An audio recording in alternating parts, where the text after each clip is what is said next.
নিরাপত্তা রাখতে পারেন, ওই আলমিরার ভিতরে রাখবেন। আলমিরার ভিতরে রেখে ডয়ারে তালা, ভিতরে লকের পরে আবার বড় আলমিরায় তালা, আলমিরার পরে আবার দরজায় তালা, দরজার পরে আবার বাউন্ডারিতে তালা, বাউন্ডারির পরে আবার গেটের মধ্যে আবার দারোয়ানের পরে আবার থানা পুলিশ, জেলা পুলিশ, বিভাগীয় পুলিশ, স্বরাষ্ট্রমন্ত্রী। সব কিছুর মূল হচ্ছে আপনার বাড়ি পাহারা। বাড়ি পাহারার উদ্দেশ্য হলো আলমিরা পাহারা, আলমিরা পাহারার উদ্দেশ্য ভিতরে ডয়ার পাহারা, ডয়ারের উদ্দেশ্য হলো ভিতরের লকার পাহারা। একটা ডায়মন্ডের আংটির জন্য যদি এত লক দিতে পারেন, আপনার ঈমানটাকে সেভ করার জন্য কয়টা লক দিয়েছেন, কয়টা লক দিয়েছেন? যে কোনো সময় ঈমান চোরেরা আপনার প্রোফাইলে ঢুকে আপনার ঈমানটারে নষ্ট করে দিতেছে। শ্রদ্ধাভাজন মুসল্লিয়ানে এজাম,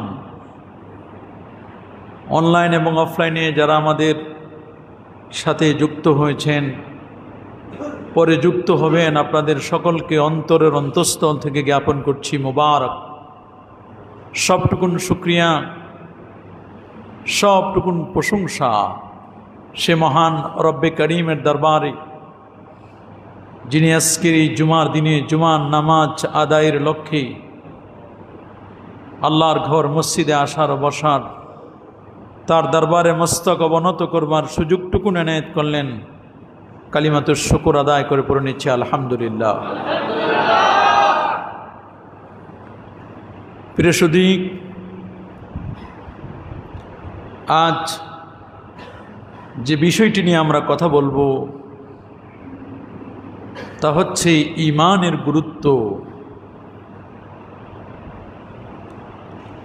আপনারা সকলে জানেন ইসলাম 5টি স্তম্ভের উপর প্রতিষ্ঠিত। ইসলামের ফান্ডামেন্টাল মৌলিক পিলার 5টি। বলুন কয়টি? তার প্রথম নম্বরটি হচ্ছে ঈমান। প্রথম নম্বরটি কি? ঈমানের ডিমান্ড, ঈমানের চাহিদা হচ্ছে সালাত, নামাজ আদায় করা, যাকাত প্রদান করা, রমজান করিমের সিয়াম পালন করা, যাকাত আদায়ের সাথে সাথে সিয়ামের সাথে সাথে আল্লাহর ঘরের হজ করা।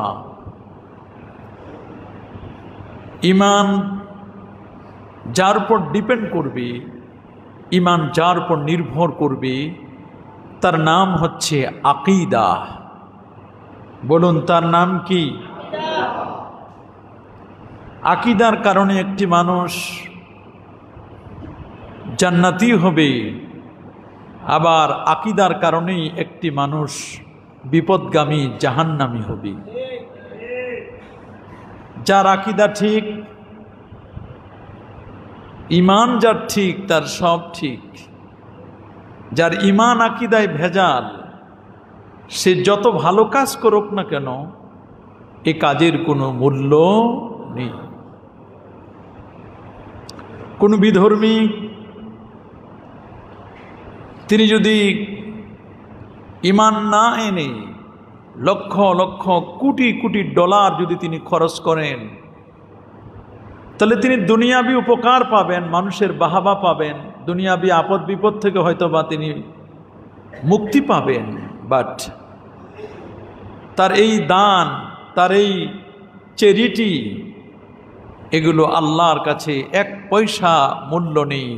কারণ হচ্ছে তার ঈমানের দৌলতটি হাসিল হয় নাই।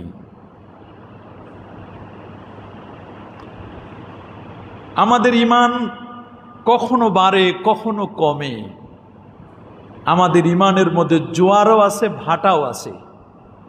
বলেন তো আমাদের ঈমানের কি আছে? আমরা যখন জিকিরের মজলিসে বসি, মসজিদে যখন যাই, ওয়াজ মাহফিলে যখন যাই, আলেম ওলামাদের সোহবতে যখন যাই, তখন আমাদের ঈমানের জোয়ার। আবার মসজিদ থেকে যখন বের হই, যখন কমিউনিটি সেন্টারে কোনো বিয়ের অনুষ্ঠানে যাই, আবার যখন কোনো গানের কনসার্টে যাই, যখন দেশ ছেড়ে দেশের বাহিরে কোনো দেশে ট্যুর করার জন্য যাই, ওই দেশের এনভায়রনমেন্ট, ওই দেশের পরিবেশ পরিস্থিতি, ওই জায়গার পরিবেশ পরিস্থিতি আমাদের ইমানে তখন ভাটা, ইমান তখন টিকায় রাখা বড় কঠিন হয়ে যায়। মানুষ বলে অনেকের ইমান কচু পাতার পানির মতো। আসলে কথা তো কখন যে ব্যক্তির ইমান যাবে আর কখন যে ইমান আসে এটা বড় কঠিন। বর্তমান সিচুয়েশনে ওয়াজ নসিহত করাও বড় কঠিন। কি বিষয়ে আপনি ওয়াজ করবেন? মাঝে মধ্যে চিন্তা করি যে আজকে কি বিষয়ে কথা বলবো। যদি সমসাময়িক কোনো বিষয় নিয়ে কথা বলি, তাহলে সমসাময়িক গভর্নমেন্ট যখন থাকে তখন এরা মনে করে হুজুর সরকার বিরোধী। কথা বলেন।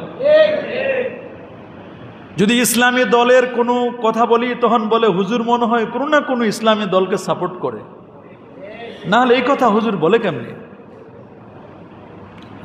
যারা আগে 15, 16, 17 বছর ফ্যাসিস্ট হিসাবে দেশে কাজ করেছে, খতিব সাহেব হিসাবে দোয়া যেই চাইবে তারই তো দায়িত্ব আমাদের দোয়া করা। যদি তাদের পক্ষে কোনো দোয়া করি তখন বলবে হুজুর মনে হয় আগের দলের লোক ছিল। এখন খতিব সাহেব যাবে কোন দিকে? হুজুরদের তো দোষের কোনো শেষ নাই। হুজুর হলো সাদা কাপড়ের মতো। কথা বলেন। হুজুর যদি দ্রুত হাঁটে, মানুষ বলে হুজুর দ্রুত হাঁটে কেন? নিশ্চয়ই মনে হয় হুজুরের ক্ষুধা লেগেছে বেশি। হুজুর যদি আস্তে হাঁটে তাও বিপদ। হুজুর আস্তে হাঁটে কেন? মনে হয় কয়দিন ধরে খায় নাই, লড়তেই পারে না। আবার কিছু মানুষের অ্যালার্জি তো আছেই। হুজুররা কোনো ভালো কিছু করলে সহ্য হয় না। আচ্ছা হুজুরের কেন গাড়ি থাকবে? তা গাড়ি থাকবে তো হুজুরের ভালো গাড়ি কেন থাকবে? হুজুর ভাঙ্গা চূড়া গাড়িতে চলবে, এরকম মানুষ মনে করে। হুজুর আবার রিক্সায় উঠে, হুজুর আবার বিয়ে শাদিও করে, আবার সন্তানও হয়। এরকম কিছু মানুষের টেন্ডেন্সি, মনে করে যে হুজুররা মনে হয় কোনো অদ্ভুত কোনো জগতের মনে হয় মানুষ। এরকম কিছু মানুষের ধারণা আছে। কথা বলেন।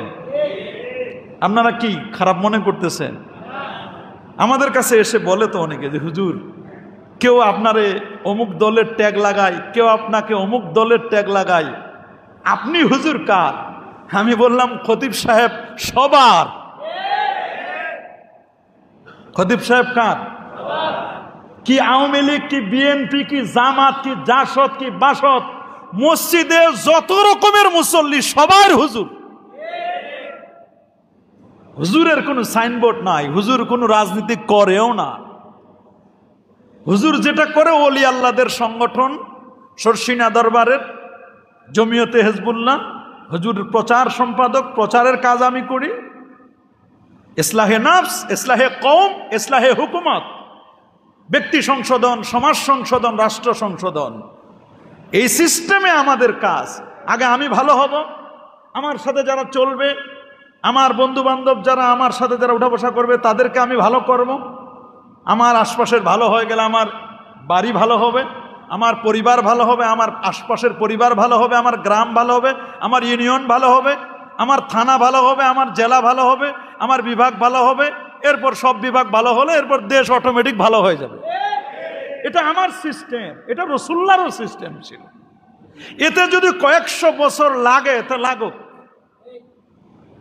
নূহ আলাইহিস সালাম 1350 বছর হায়াত পেয়ে 950 বছর দিনের দাওয়াত দিয়ে মাত্র 80 জন বানাইছেন। এতে তো নবুয়ত কাটা যায় নাই, গেছে নাকি? কি যে বিপদে আমরা পড়ি।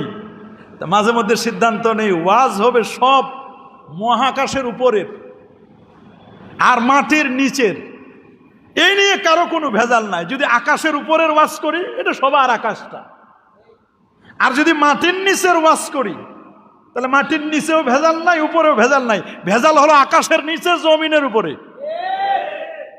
এইখানেই ভেজাল। এই জায়গায় যত সমস্যা, মাঝে মধ্যে বিপদে পড়ে যেতে হয়। আজকে চিন্তা করছি কি বিষয়ে ওয়াজ করব, পরে চিন্তা করলাম যে ওয়াজ বিষয় ছাড়াই আজকে ওয়াজ করব। সমসাময়িক যদি বলতে যাই কি যে বিপদ, বলে দেখছেন হুজুর সরকারের বিরোধী কথা বলতেছে, হুজুরকে তখন সরকার বিরোধী ট্যাগ লাগাই দেয়। আল্লাহ আমাদের হেফাজত করুন। কেউ যদি অন্যায় করে, অপরাধ করে, আর মনে রাখবেন কোরআন এবং সুন্নাহর সত্য কথা বললে কারো না কারো গায়ে লাগবে। কোরআন সুন্নাহর কথা বললে কারো না কারো গায়ে লাগবে, হক কথা বললে কারো না কারো গায়ে লাগবে। আর হক কথা যদি না বলি, আস-সাকিতু আনিল হক্কি শাইতানুন আখরাস, হক কথা বলা থেকে যে ব্যক্তি চুপ থাকবে, এই আলেম, এই পীর, এই দায়ী ইলাল্লাহ, উনি হচ্ছেন বোবা শয়তান। বোবা শয়তান। আমি বোবা শয়তান হয়ে আল্লাহর দরবারে উঠতে চাই না। বোবা শয়তান হিসাবে আল্লাহর দরবারে কি আমরা উঠব না? হক কথা তো আমাদের বলতেই হবে। ঈমান, ঈমান হচ্ছে সবকিছুর মূল, হচ্ছে ঈমান এবং আকীদা। সুবহানাল্লাহ বলেন। ঈমানটা কেমন মনে রাখবেন, একটা কলা, কলা আছে না, কলার উপরে কি থাকে? ছোলা না ছোবলা, শুকলা। কলাটার ভিতরে যে মজ্জাটা, এইটার নাম হলো ঈমান। কলার উপরের যে সবলটা, চামড়াটা, এইটার নাম হলো আকীদা। এটার নাম কি? যদি টাউন হল বাজারের কোন কলা ব্যবসায়ী মানুষের সময়ের কথা চিন্তা করে, ব্যবসায়ী মনে করবে মানুষ অনেক ব্যস্ত, অনেক বিজি মানুষ, কলাগুলো আমি বাজারে বিক্রি করব, মানুষ পারচেজ করে নিবে, এগুলো কিনে নিবে। পারচেজ করার ক্ষেত্রে মানুষগুলো যখন কোনো কিছু বিক্রি করে অথবা যখন কোনো কিছু কেনে, বিক্রেতা যদি মনে করে কলাগুলো আমি ছিলে নিয়ে আসবো বাজারে, মানুষ শুধু কিনবে আর মুখে ঢুকাবে, আপনারা বলেন কোন ব্যবসায়ীর ছিলা কলা কেউ কি কখনো কিনবে? সে যদি বলে ভাই আমি তো আপনার দরদি, আপনার সময় বাঁচানোর জন্য আপনাকে আমি এই কাজটা করেছি, আপনি কলাটা কেনার পরে বাসায় খান, আর যেখানে খান ছিলেই তো খাবেন, আপনি তো ছিলে খাবেন, উপরের চামড়া সহ আপনি খাবেন না, আমি তো চামড়াটা খুলে এনেছি, আপনার জন্য সুবিধা করেছি, আপনার সময় আমি বাঁচিয়েছি, ওকে তো ধন্যবাদ দেওয়ার কথা। আপনারা বলেন তো কেউ যদি কলা ছিলে বিক্রি করে তাকে কি কেউ ধন্যবাদ দিবেন? বরং তাকে আমরা বোকা দিব, রে বেকুব তুমি কি জানো না কলা যখন ছিলা হয়, কলার চামড়াটা যখন উঠায় নেওয়া হয়, তখন মাছি ভ্যান ভ্যান করে এসে কলার উপর বসে। এখন তো মাছির অভাব নাই, ছোট মাছি, বড় মাছি, কত রং বেরঙ্গের মাছি, মাছির অভাব নাই। কত চান্দাবাজ দেখবেন, চান্দাবাজের অভাব নাই। ছোট দল বলেন আর বড় দল বলেন, কোন দলই বাবা, কোন দলকে, কোন দলও কিন্তু মনে রাখবেন কম না। কেমনে যে ঘ্রাণ পায়, বলেন না, কেমনে যে, কোথা থেকে ঘ্রাণ পায়? অমুকের দোকানে ভালো কেনা বেচা হয়, অমুকের কাছে টাকা পয়সা আছে, অমুকের এই আছে, অমুকের এই আছে, সংবাদ পেয়ে দাও 50,000 চান্দা না দিলে দোকান পরের দিন বন্ধ করে দিব।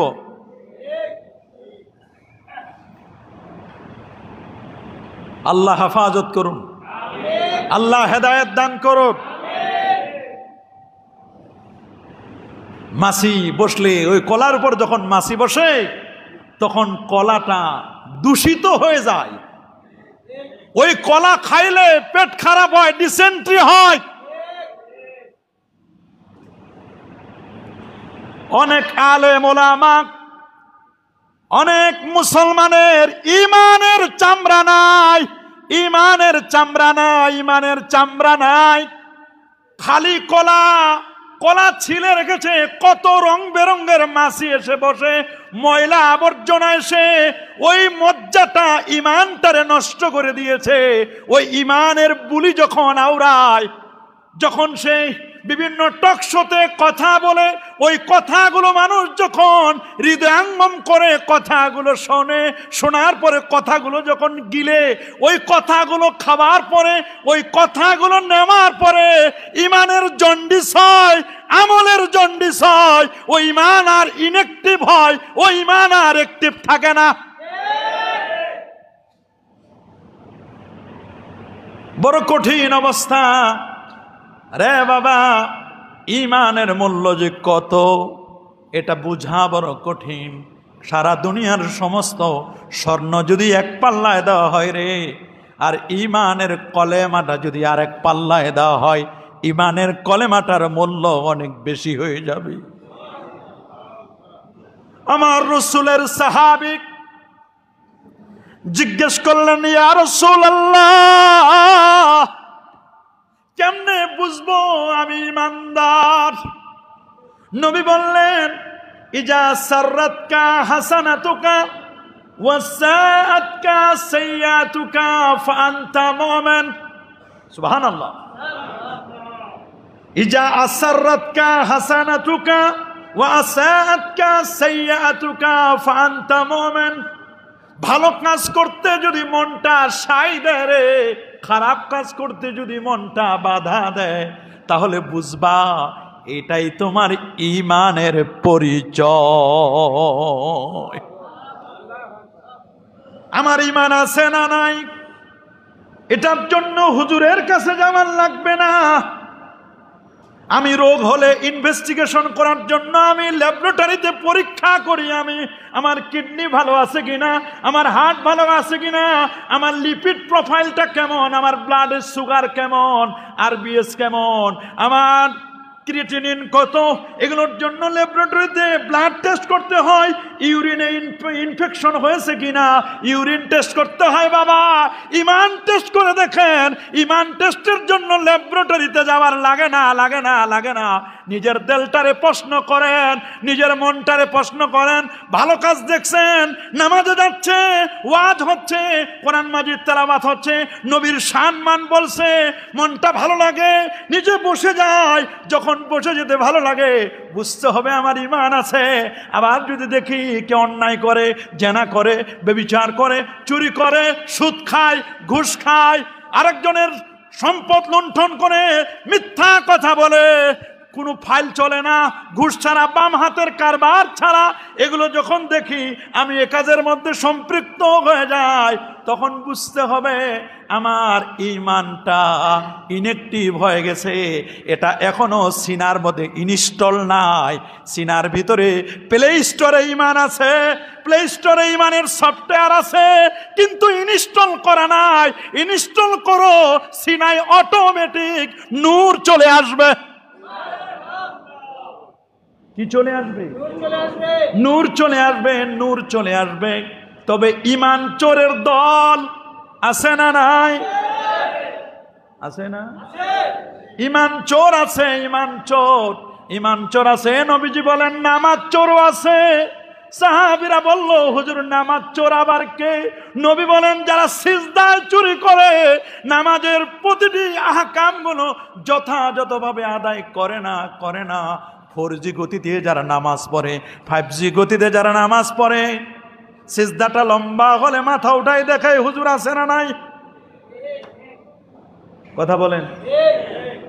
সিজদা একটু লম্বা হলে, কেরাত একটু লম্বা হলে হুজুরকে শাল্টিং মারে। হুজুরের কি টাইম নাই জানে না? আজকে শুক্রবার, কত বিয়ের দাওয়াত, কত অনুষ্ঠান, কেন হুজুরের মুনাজাতটা লম্বা হলো? মসজিদে আসলে সময়ের মূল্যটা বেড়ে যায়, বারবার ঘড়ির দিকে তাকায়, বারবার ঘড়ির দিকে তাকায়। জামানা বয়কাহাল রাহতা নেহি, গুজস্তা জামানা ফের আতা নেহি। সময় যদি একবার চলে যায় রে বাবা, এই সময় আর কোনোদিন ফিরে আসে না। যেটা চলে গেছে এটা আর কোনোদিন ফিরে আসবে না, আসবে না, আসবে না। নতুন সময় আসতেছে। সময় যেটা চলে যায় এটা আর কোনোদিন ফিরে আসে না। গত জুমায়ও বলেছি, যাই দিন ভালো যায় আসে দিন বড় খারাপ। যাই দিন ভালো যায় আসে দিন বড় বড় খারাপ, বড় খারাপ। মানুষ আর মানুষ নাই, আছে নাকি? মানুষ আর মানুষ নাই, আছে শুধু কেসিং, বিছনের সফটওয়্যার, র্যাম রম সব নষ্ট হয়ে গেছে। মানুষের মধ্যে মমত্ববোধ নাই, মানুষের দয়া মায়া নাই। মানুষ মানুষকে হত্যা করতে, খুন করতে দ্বিধা করে না। মারার পরে মাথাটারে কেমনে পাথর দিয়ে চূর্ণ বিচূর্ণ করা যায়, বুকের উপরে উঠে বুকের উপর পাথর দিয়ে মানুষের হাড় হাড্ডিগুলো পর্যন্ত ভেঙে দেয়। মানুষটাকে মেরে ফেলার পরেও রাগ থামে না, 12 টুকরা 13 টুকরা করে হাড্ডিগুলো আলাদা করে, গোস্তগুলো কিমা বানায়, হাড়গুলো ব্লেন্ডারে পিষে এরপরে গাড়ির মধ্যে।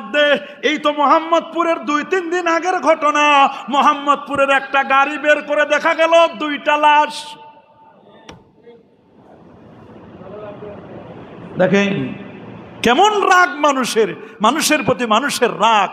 মানুষ আর মানুষ নাই, মানুষ নামের এখন অমানুষদের সংখ্যা বেড়ে যাচ্ছে। মানুষ নামে অমানুষদের সংখ্যা। এ আল্লাহর নবীর উম্মত একটু খেয়াল করেন বাবা, এই চেহারাটা আমার নবীর সামনে আপনি কেমনে দেখাবেন? কেমনে দেখাবেন? আল্লাহর সামনে আপনি কেমনে দেখাবেন এই চেহারাটা? একটু কি মায়া লাগে না? যাকে মারলেন তিনি তো আপনার ভাই, যাকে মারলেন তিনি তো আপনার বোন, যার টাকাটা মেরে খেলেন কেউ না কেউ তো আপনার আত্মীয়। কে যে কোন বিপদে আছে আমরা তো জানি না রে বাবা। একটা মানুষ রাস্তায় চলতেছে, বোন হসপিটালে কিছু টাকা নিয়ে বোনের অপারেশনের জন্য ৬২,০০০ টাকা নিয়ে রওনা করেছে, ঢাকা মেডিকেলে যাবে। প্রতিমধ্যে ছিনতাইকারী এসে সব নিল, পরনের জুতাও নিল, ৬২,০০০ টাকাও নিল, মোবাইলটা ছিল মোবাইলটাও নিল। বলে মানুষের কাছে চান্দা উঠায়া উঠায়া বোনের অপারেশন করব, টাকা জোগাড় করছি, টাকাটা নিও না রে ভাই। বলে এই ওয়াজ আমার করোনা, দরকার নাই, টাকা তো লাগবে, তোমার জীবনটা শুধু ফেরত দিচ্ছি, বেশি কথা বললে মাল বাহির করে তোমার সাইজ করে দিব। বলেন ছিনতাইয়ের সংখ্যা বাড়ছে না কমছে? চুরি ডাকাতি বাড়ছে না কমছে? বাড়ছে না কমছে? বাড়ছে।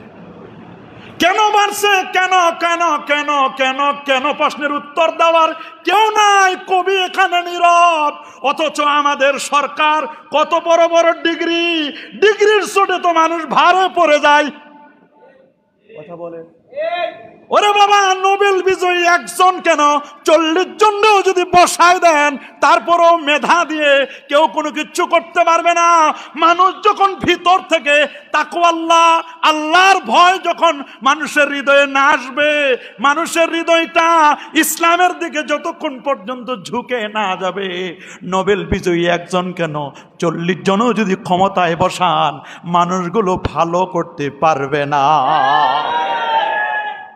মানুষগুলো ভালো করতে বলেন পারবে নাকি? জাহিলি যুগের মানুষ, কোন যুগের? আইয়ামে জাহেলিয়াতের একটা কবিতা পড়ছি আমরা ইউনিভার্সিটিতে, ইমরাউল কাইসের কবিতা। কার? সাবায়ে মুআল্লাকা। সেই যুগের বড় বড় কবি, 7 জন বড় বড় কবি ছিল, তাদের কবিতা লটকাই দেওয়া হতো কাবার দেওয়ালে। কোথায়? কাবা শরীফের দেওয়ালে লটকায় দেওয়া হতো কবিতা। সমস্ত কবিদের সেরা ছিল ইমরাউল কাইস। নামটা মনে রাখবেন, কি নাম? ইমরাউল কাইস। এ ছিল শায়রুশ শুআরা, জাহেলি যুগের শ্রেষ্ঠ কবি। তার বাবা একদিন বলল, জল্লাদকে, জল্লাদ আমার ছেলেটারে মরুভূমিতে নিয়ে হত্যা করো। বলে অপরাধ? বলে আমার ছেলেটা অ্যাডাল্ট হয়ে গেছে, বড় হয়ে গেছে, শুনছি বড় কবি, কিন্তু কোনোদিন কবিতা মুখস্থ বলে না, এজন্য রাগের চোটে তাকে মেরে ফেলবো। ইমরাউল কাইসকে যখন মরুভূমিতে নিয়ে গেছে, বলা হচ্ছে তোমার কয়েক মিনিট পরে তোমাকে আমি মেরে ফেলবো, তোমার বাবার নির্দেশ।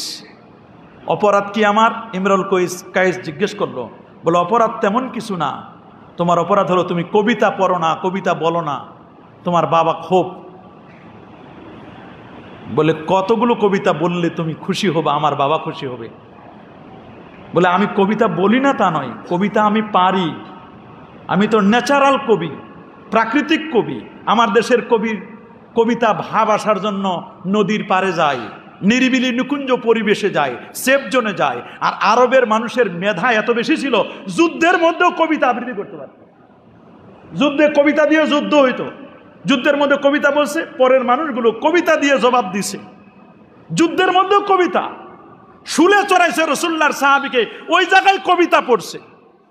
আল্লাহু আকবার বলেন। ইমরাউল কাইস বলেন কয় কবিতা লাগবে? উনি এক পায়ের উপর দাঁড়ায়া মরুভূমিতে জল্লাদের সামনে 140 লাইনের কবিতা আবৃত্তি করলো। তার বাবাকে বলছে যে ছেলে তো 140 লাইনের কবিতা বলছে, ফেরত নিয়ে আসো। নিয়ে আসলো, ফেরত নিয়ে আসার পরে কিছুদিন পরে ডাকাতে ধরছে। কে ধরছে?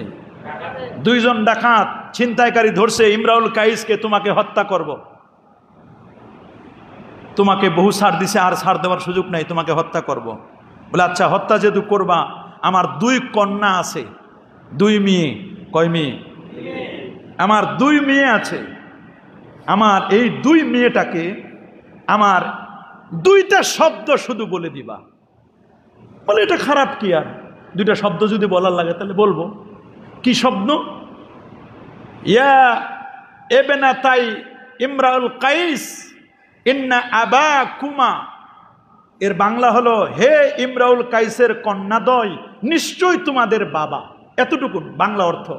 হে ইমরাউল কাইসের কন্যাদ্বয়, নিশ্চয়ই তোমাদের বাবা। নিশ্চয়ই তোমাদের বাবা কি হয়েছে, কি করছে, কিছু লেখা নাই, খালি এতটুকুন কথা আমার মেয়ে 2টার কাছে পৌঁছায় দিবা। হত্যাকারী 2জনকে বলল। ওরাও তো আরবি ভাষাবিদ, ডাকাত হলে কি হবে, জাহেলি যুগের মাতৃভাষা তো আরবি। ওরা বুঝে গেছে, বুঝার পরে বলছে ঠিক আছে, এটা খারাপ কি? জাহেলি যুগের মানুষ যত ডাকাত হোক, চোর হোক, ডাকাত হোক, ছিনতাইকারী হোক, কিন্তু ওরা আমানতের বিষয়টা বুঝতো যে না, ওর বাবা যেহেতু বলছে মরণের সময় মেয়েটাকে এই সংবাদগুলো দিতে হবে, মেয়ে 2টাকে, ঠিক আছে সংবাদ 2টা দিয়ে দিব, এই 2টা শব্দ তো বলতে হবে, আর তেমন কিছু না, বলবো, কোনো আপত্তি নেই। ঠিক আছে। মারার পরে, হত্যা করার পরে আসছে ইমরাউল কাইসের বাসায় গিয়ে তার 2 কন্যাকে বসে, তোমাদের আব্বা এটা বসে, ইয়া ইবনাতাই ইমরাউল কাইস ইন্না আবাকুমা। এই যখন বসে ইন্না আবাকুমা, এটা বলার সাথে সাথে ইমরাউল কাইসের 2 কন্যা হাউমাউ করে চিৎকার করে কাঁদতে লাগলো, আর বলল লোকদেরকে, আসো এদেরকে ধরো। সবাই অবাক, কেন কেন ধরতে হবে এদের 2জনকে? তো বলছে যে এই 2জন আমার বাবার হত্যাকারী। বলে কেমনে বুঝলা? বলে আমার বাবা বলছে ইন্না ইয়া ইবনাতাই ইমরাউল কাইস, হে ইমরাউল কাইসের 2 কন্যা, ইন্না আবাকুমা, নিশ্চয়ই তোমাদের বাবা। এতে কি বোঝা যায়? এতে কিছু বুঝি না আমরা। তোমরা কেমনে বুঝলা? বলে আমাদের বাবা এত জ্ঞানী ছিল, আর আমাদেরকে এমনভাবে লালন পালন করেছে, আমাদের মেধা এত বেশি, আমাদের স্মৃতিশক্তি এত বেশি, আমরা এমন সৃজনশীল কবি, আমরা ন্যাচারাল প্রাকৃতিক, আমাদের এমন কবিতা আমাদেরকে বাবা আবৃত্তি করছে এবং তিনি শিখেছেন। ইন্না আবাকুমার পরে 2 লাইন সময় 2টা শব্দ বসে, এর পরের শব্দগুলো কি হবে এটা আমাদের জানা। কি হবে?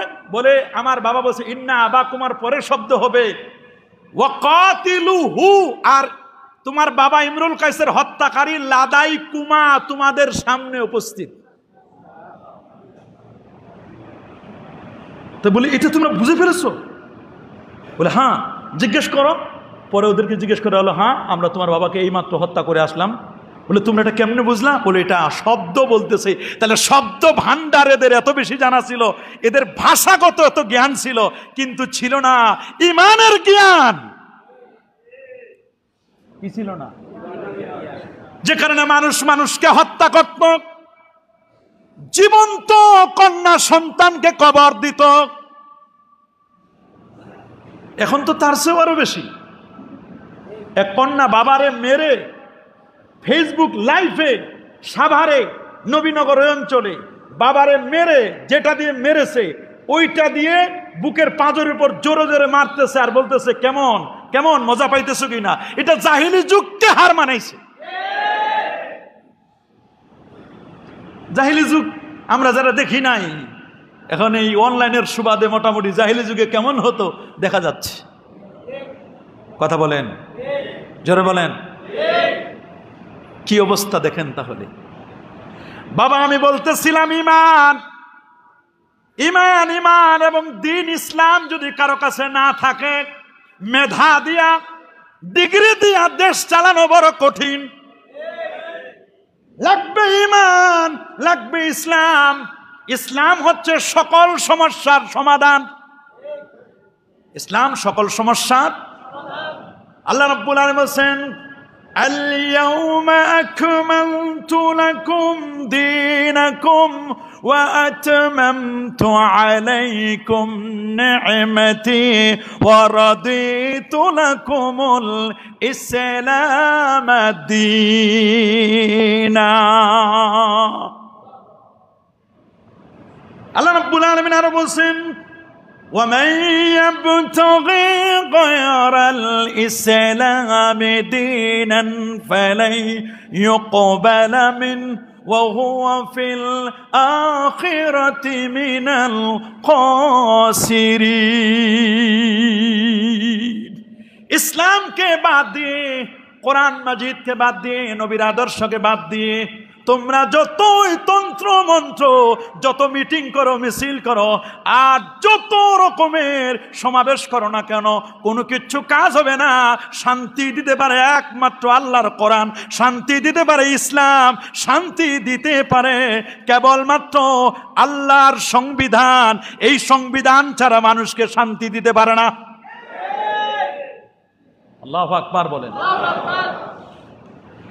দিন ইসলাম, দিন ইসলামের পিলার হলো তিনটা। বলেন দিনের পিলার কয়টা? বলেন দিনের পিলার কয়টা? প্রথম পিলারটার নাম হলো ঈমান। বলেন বাবা প্রথম পিলারের নাম কি? দুই নম্বর পিলারের নাম হলো ইসলাম। তিন নম্বর পিলারটার নাম হলো ইহসান। আল্লাহ নবী হাদিসের মধ্যে বলে দিয়েছেন ঈমান, ইসলাম এবং ইহসান। ঈমান, ইসলাম এবং ইহসান। ঈমান হলো আকীদা, ইসলাম হলো মাযহাব ফিকহ, আর ইহসান হলো তাসাউফ মারিফত। এই তিনটা জিনিসের নামই হচ্ছে দিন। কিন্তু আমরা তো দিনও বুঝলাম না, দিনের কথা বলি, কিন্তু এমন বলা বলি যাতে করে দিনেই থাকে না। দিনের অপব্যাখ্যা করি আমরা। বলেন দিনের অপব্যাখ্যা করি। বলেন কি করি? দিনের অপব্যাখ্যা করি। দিনের অপব্যাখ্যা করলে হবে না। দিনের অপব্যাখ্যা করা যাবে? ক্ষমতার জন্য কখনো কেউ যদি দিনের অপব্যাখ্যা করে দুনিয়ায় পার পেয়ে যেতে পারে, আল্লাহর দরবারে কিন্তু পার পাবে। দিনের অপব্যাখ্যা কখনোই করা যাবে। একটা গাছ লাগাবেন, গাছটা হলো ঈমান। বলেন বাবা গাছটার নাম কি? গাছটাকে সেভ করার জন্য চারা গাছ, ছোট্ট গাছ, লেকলেকে অবস্থা, বাতাস উঠলে একবার ডানে যায়, একবার বামে যায়, একবার ডানে যায়।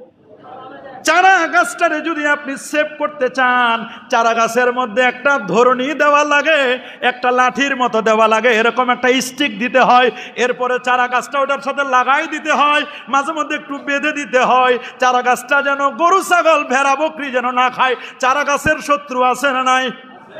চারা গাছটা হলো ঈমান। বলেন চারা গাছটা কি? চারা গাছটা হলো ঈমান। এটা লেকলেকে কেবলমাত্র আস্তে আস্তে করে বড় হচ্ছে। এটা একবার ডানে যায়, একবার বামে যায়, একটু বাতাস হলে। তবে এটা ধান গাছের মতো নয়। ধান গাছ যদি একবার শুয়ে পড়ে, ধান গাছ শুয়ে পড়লে ওটারে উঠারা যায় না। ধান গাছ হলো মুনাফিক মার্কা মুসলমান, ধান গাছ হলো কাফের বেদিন। আর পাট গাছ হলো এমন গাছ, এটা একবার ডানে যায়, একবার বামে যায়। বেশি ঝড় হলে, তুফান হলে মাঝে মধ্যে শুয়ে পড়ে, রুকুতে যায়, মাঝে মধ্যে সেজদায় যায়। পরদিন সকালবেলা যখন সূর্য উঠে 8টা-9টা যখন বেজে যায়, তখন অটোমেটিক এই চারা গাছটা, পাট গাছের এই গাছটা তখন সোজা হয়ে দাঁড়ায়। মুমিনের তুলনা হলো পাট গাছের মতো। মুমিনের কাছে বিপদ আসবে, আপদ আসবে, ঝড় আসবে, তুফান আসবে। আল্লাহ নবী বলেন আসাদুল আম্বিয়া আসাদুল বালাউলিল আম্বিয়া, সবচেয়ে বড় বিপদগ্রস্ত হলো নবীরা। নবীদের মধ্যে যারা আরো বেশি তারা হলো রসুলগণ 315 জন। তার চেয়ে আরো ভিভিআইপি যারা, তারা হলো 5 জন। তার চেয়ে ভিভিআইপি যিনি, তিনি হচ্ছেন রাসূলুল্লাহ সাল্লাল্লাহু আলাইহি ওয়াসাল্লাম। আল্লাহ নবী ইউআকু ওয়াকান শাদীদা, গতকালকে হাদিস পড়লাম সহিহ বুখারী কিতাবুল মারদা। আল্লাহ নবীর ইন্তেকালের পূর্ব মুহূর্তে যে জ্বর হলো আপনার আমার যেমন জ্বর হয়, একটা মানুষ নয় 2টা মানুষের সমান জ্বর হলো। আমার রাসূলুল্লাহর জ্বর হলো। সাহাবী বললেন হুজুর আপনার মনে হয় জ্বর হয়েছে। ইউআকু ওয়াকান শাদীদা, আপনি কাতরাচ্ছেন 2টা মানুষ কাতরাইলে যেমন হয় ওই রকম আপনি কাতরাচ্ছেন। আল্লাহু আকবার। নবী বলেন আমার আল্লাহ আমারে পরীক্ষা করেন। যিনি যত বেশি আল্লাহর মুকাররাব, আল্লাহর নিকটবর্তী, তত বেশি আল্লাহ তারে পরীক্ষা করেন। আল্লাহু আকবার। বিপদে মুমিনের কাজ হলো ধৈর্য ধারণ করা। বলেন বিপদে মুমিনের কাজ কি? আরে যারা বলেন বাবা বিপদে মুমিনের কাজ কি? বিপদে মুমিনের কাজ হলো ধৈর্য ধারণ করা, সবর করা। ছেলেটা মারা গেল, মেয়েটাও নাই, বাবাও মারা গেছে, মাও মারা গেছে, সম্পদ সব নিয়ে গেছে, নদীতে ভেঙে সব শেষ হয়ে গেছে, আমিও মরে যেতে পারি, বিপদ আপদ আসবে। বিপদের সবচেয়ে বড় হাতিয়ারটার নাম হলো ধৈর্য। বলেন সবচেয়ে বড় হাতিয়ারের নাম কি? আরো যারা বলেন কি নাম? ধৈর্য, ধৈর্য, ধৈর্য, ধৈর্য। মনে রাখবেন চারা গাছের যেমন বিপদ থাকে, চারা গাছটা যেমন বিপদ থাকে, শত্রু থাকে, যে কোনো সময় শত্রুপক্ষ আক্রমণ করতে পারে, ইমানেরও এরকম শত্রু থাকে। আপনাদেরকে যদি জিজ্ঞেস করি একটা চারা গাছের শত্রু কারা কারা হতে পারে, স্পষ্ট বলে দিতে পারবেন চারা গাছের শত্রু কে? ছাগল। কে? গরু, ছাগল, ভেড়া, বকরি। কথা বলেন। পোকামাকড়ও তো খায়, ওগুলো ছোট শত্রু। কি শত্রু? পোকামাকড়ও খায়। মনে রাখবেন ইমানের শত্রুর অভাব নাই, ইমানের শত্রু কিন্তু অনেকগুলো। বলেন ইমানের শত্রুর কি নাই? অভাব নাই। ইমানের শত্রুর অভাব নাই। চারা গাছটাকে বাঁচার জন্য দরকার চতুর্দিকে একটা বেড়া দিতে হবে। বেড়া। আপনারা কি বলেন? বেড়া বলেন আর ঘেরা বলেন। এইটা দিতে হবে। বেড়া দিলে চারা গাছটা সেভ হবে, নিরাপদ। মুমিনের ইমানটা সেভ হবে যদি চতুর্দিকে একটা বাউন্ডারি দেন। এই বাউন্ডারিটার নামই হলো আকীদা। বলেন বাউন্ডারিটার নাম কি? আরে যারা বলেন বাউন্ডারিটার নাম কি? বাউন্ডারিটার নাম হলো আকীদা। আকীদা, আকীদা, আকীদা। ওই বাবা আপনার বাসায় যদি দামি জিনিস থাকে, স্বর্ণ বলেন, রৌপ্য বলেন, মণিমুক্তা বলেন, ডায়মন্ডের একটা আংটি আছে 2.5 লাখ টাকা দাম, বা 5 লাখ টাকা 10 লাখ টাকার ডায়মন্ডের একটা আংটি আছে, এইটা তো আর যে কোনো জায়গায় ফেলে রাখবেন না। রাখবেন? ডায়মন্ডের আংটিটা কোথায় রাখবেন? সেফ জোনে। কোথায়? সেফ জোন মানে আপনার আলমারি, আলমারির ভিতরে ডয়ার, ডয়ারের ভিতরে আরো সেফ জোন, আরো নিরিবিলি নিকুঞ্জ পরিবেশ, আরো সিক্রেট জায়গা। আপনার হীরার টুকরা, আপনার আংটিটা, এত দামি ডায়মন্ডের আংটিটা, মাত্র 5 লাখ 10 লাখ টাকার আংটিটা যদি এত নিরাপত্তা রাখতে পারেন, ওই আলমিরার ভিতরে রাখবেন। আলমিরার ভিতরে রেখে ডয়ারে তালা, ভিতরে লক, লকের পরে আবার বড় আলমিরায় তালা, আলমিরার পরে আবার দরজায় তালা, দরজার পরে আবার বাউন্ডারিতে তালা, বাউন্ডারির পরে আবার গেট, গেটের মধ্যে আবার দারোয়ান, দারোয়ানের পরে আবার থানা পুলিশ, জেলা পুলিশ, বিভাগীয় পুলিশ, স্বরাষ্ট্রমন্ত্রী। সবকিছুর মূল হচ্ছে আপনার বাড়ি পাহারা। বাড়ি পাহারার উদ্দেশ্য হলো আলমিরা পাহারা, আলমিরা পাহারার উদ্দেশ্য ভিতরে ডয়ার পাহারা, ডয়ারের উদ্দেশ্য হলো ভিতরের লকার পাহারা। একটা ডায়মন্ডের আংটির জন্য যদি এত লক দিতে পারেন, আপনার ইমানটাকে সেভ করার জন্য কয়টা লক দিয়েছেন? কয়টা লক দিয়েছেন? যে কোনো সময় ইমান চোরেরা আপনার প্রোফাইলে ঢুকে আপনার ইমানটারে নষ্ট করে দিতেছে, আপনি টেরও পাচ্ছেন না। আপনি টেরও পাচ্ছেন না, ইমানটারে নষ্ট করে দিচ্ছে। কেমনে বুঝবো? সৈয়দ আলাবি আল মালিকি আল মাক্কি রাহিমাহুল বারি, তাকে জিজ্ঞেস করা হলো, সৈয়দি ইয়া উস্তাদি, কেমনে বুঝবো আমার ইমানটা মজবুত আছে? তিনি বলে দিলেন, শোনো বাবা শোনো, তোমাকে আমি একটা মাপকাঠি দিচ্ছি, একটা থার্মোমিটার দিচ্ছি, তোমার ইমানটা ঠিক আছে কিনা। বলে কেমনে বুঝবো হুজুর? বলুন বলুন সৈয়দি ইয়া উস্তাদি কুল্লি, আপনি আমাকে বলুন কেমনে ওইটাকে আমি বুঝবো আপনার ইমানটা মজবুত। তিনি বলে দিলেন, শুনে রাখো, নবীর প্রেম তোমার সিনায় যত বেশি, নবীর ভালোবাসা, নবীর ইশক, নবীর মহব্বতটা তোমার সিনায় যত বেশি, বুঝবারে তোমার ইমানও তত বেশি। নবীর প্রেম নাই, নবীর ভালোবাসা নাই, নবীর মহব্বত নাই, শুনে নাও শুনে নাও, ফতোয়াটা বুঝে নাও। লা ইউমিনু আহাদুকুম হাত্তা আকুনা হাব্বা ইলাইহি মিন ওয়ালিদিহি ওয়া ওয়ালাদিহি ওয়ান নাসি আজমাইন, যতক্ষণ পর্যন্ত তোমার মা বাবা, সন্তান সন্ততি, ছেলে মেয়ে, আত্মীয় স্বজন, পাড়া প্রতিবেশী, বন্ধু বান্ধব, ওস্তাদ মুরব্বী, নিজের মা বাবা, ইভেন নিজের জানের চেয়েও নবীকে ভালোবাসতে না পারবে, ততক্ষণ পর্যন্ত তোমার ঈমানটাও পূর্ণ হবে না। তাহলে নবীর ভালোবাসা লাগবে কি লাগবে না? নবীর ভালোবাসার কথা বললে বলে বেদাতি, নাম দে সুন্নি বেদাতি, মাজার পূজারি, এগুলো ট্যাগ লাগাও। নবীর প্রেমের ভালোবাসা আমরা কখনো ছাড়ব না। নবীর প্রেমের ভালোবাসা আমরা ছাড়বো? নবীর প্রেমের ভালোবাসা আমরা ছাড়বো না, ছাড়বো না। শুনলে অবাক হবেন, মাজমাউস সাওয়ায়েদ ওয়া মানবাউল ফাওয়ায়েদ, এই কিতাবের মধ্যে আল্লামা হাইসামি রাহমাতুল্লাহি আলাইহি একটি হাদিস কোট করেছেন। রাসূলুল্লাহর প্রিয় সাহাবী হযরত আনাস বিন মালিক রাদিয়াল্লাহু তাআলা আনহু বলেন, আল্লাহর হাবিব লাকিয়া রাজুলান ইউকালু লাহু হারিসাতু ফি বাদি সিকাকিল মদিনা, আল্লাহর নবী চলতে চলতে চলতে দেখা হলো একজন সাহাবী, তার নাম হচ্ছে হারেসা, কি না? হযরত হারেসার সাথে দেখা। ফকাল, নবীজি বললেন, কাইফা আসবাহাতা ইয়া হারেসাতু, রে হারেসা, আজকের সকালটা তুমি কেমন করেছো? কেমনে তোমার সকাল বেলাটা চলেছে? হযরত হারেসা বলেন, আসাবতু আসবাহাতু মুমিনান হাক্কা ইয়া রাসূলুল্লাহ, আসবাহাতু, আমি সকাল করেছি মুমিনান হাক্কা, আমি একজন সত্য মুমিন, হক মুমিন, আমার ঈমান মজবুত আছে, আমি একজন হক মুমিন হিসাবে সকাল করেছি। সুবহানাল্লাহ বলেন, আল্লাহু আকবার বলেন। নবী বলেন, শোনো, ইন্না লিকুল্লি ঈমানিন হাকিকা, প্রত্যেকটা ঈমানের একটা হাকিকত আছে। বলেন কি আছে? हकीकत में वही कामिल शिकस्ता दिल जैसी हासिल, खुदा तालिब बहुत मिलता शिकस्ता दिल नहीं मिलता। শুনে নাও, প্রত্যেকটা জিনিসের একটা হাকিকত আছে, ঈমানেরও একটা হাকিকত আছে।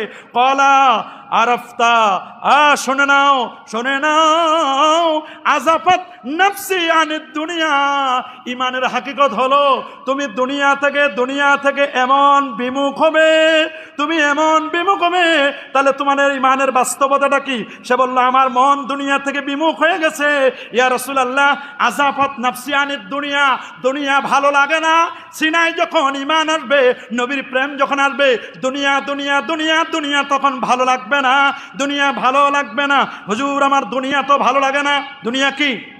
হুজুর, আমার দিনের বেলা আমি রোজা রাখি, রাতের বেলায় জেগে জেগে আমি ইবাদত করি, দুনিয়া ভালো লাগে না। দিনে আমি হুজুর রোজা রাখি, রাতের বেলা ইবাদত করি, 5 ওয়াক্ত নামাজ জামাতের সাথে আদায় করি। ফামা হাকিকাতু ঈমানিকা ইয়া হারেসা ক্বালা, হযরত হারেসা বলেন, হুজুর শুনেন আমার অবস্থা হলো, ফাআজমাতু নাহারি ওয়া উসহিরতু লায়ালি ওয়া উসহিরতু লাইলি, দিনের বেলা আমি রোজা রাখি, রাতের বেলা ইবাদত করি। ওয়া কান্নি বিআরশি রাব্বি বারজা, আমি যখন রাতের বেলা ইবাদত করি, দিনের বেলায় রোজা রাখি, আমি যখন এই দুটো চোখ যখন বন্ধ করি, ইয়া রাসূলুল্লাহ, যাই না আমাদের মধ্যে দাঁড়াইয়া আল্লাহর আরশের খবর আমি বলে দিতে পারি। হুজুর আল্লাহর আরশের খবর আমি বলে দিতে পারি। বলে এটাই তাহলে ইমানের হাকিকত? বলে হ্যাঁ হুজুর, এটাই নাম ওই ইমানের হাকিকত, যে কেউ যদি নামাজ পড়ে রে, দিনের বেলায় রোজা রাখে, রাতের বেলায় যদি কেউ ব্যক্তি ইবাদত বندگی করে, তাহাজ্জুদ পড়ে, ইমানের হাকিকত, ইমানের পাওয়ার এত বেশি, এত বেশি, এত বেশি, দুনিয়ায় বসে যখন থাকবে, যায় নামাজে দাঁড়াবে, উপরের দিকে তাকাইলে আল্লাহর আরশের খবর বলে দিতে পারবে। আল্লাহু আকবার বলেন। আমি যেন আমার রবের আরশে প্রকাশ্যে দেখতে পাচ্ছি, যেন জান্নাতবাসীদের জান্নাত দেখে উপভোগ করতে দেখছি, আর যেন জাহান্নামবাসীদের জাহান্নামের শাস্তি আমি দেখতে পাচ্ছি। এটা ইমানের হাকিকত। আল্লাহু আকবার বলেন। কিন্তু আমাদের ইমান তো সব আজব মুলকি, আজব রাজা, একটা কাশের ঘি আর একটা কাশের খাজা। আজব মুলকি, আজব রাজা, এমন দেশে আমরা বাস করি যে দেশের ঘির দামও সমান, খাজার দামও সমান।